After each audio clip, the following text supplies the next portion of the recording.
जळगाव तालुका police station अंतर्गत गुन्हा register number 67/2007 जो की BNS कलम 305 331 हा घरफोडीचा गुन्हा दाखल होता।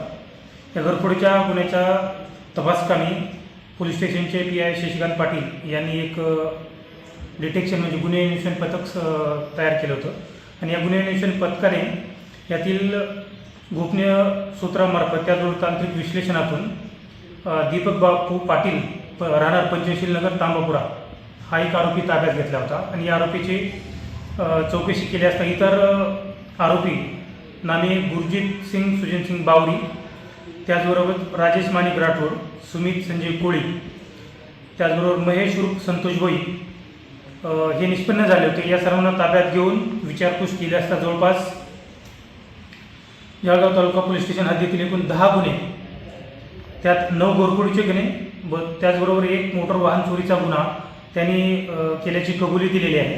त्याचबरोबर या गुन्ह्यातील 9 घरफोडीच्या गुन्ह्यातील आणि एक मोटर वाहन चोरीच्या गुन्ह्यातील संपूर्ण मुद्देमाल हा त्यांच्या ताब्यातून हस्तगत करण्यात आलेला आहे। यातील जो मुख्य आरोपी होता, जो टोळी प्रमुख म्हणून काम करत होता, गुरजीत सिंग सुजान सिंग बावरी हा रेकॉर्डवरचा गुन्हेगार आहे।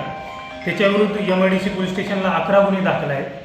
त्याचबरोबर जिल्हापेठ पोलीस स्टेशनला 1 गुन्हा दाखल आहे आणि तालुका पोलीस स्टेशनला 1 असे एकूण 13 गुन्हे दाखल आहेत। 2023मध्ये याच्यावर MPD अंतर्गत सुद्धा कारवाई करण्यात आली होती। तर या जवळपास एकूण 10 गुन्ह्याचं डिटेक्शन तालुका पोलीस स्टेशनच्या डिटेक्शन ब्रँचनं माननीय SP सरांच्या मार्गदर्शनाखाली केलेलं आहे।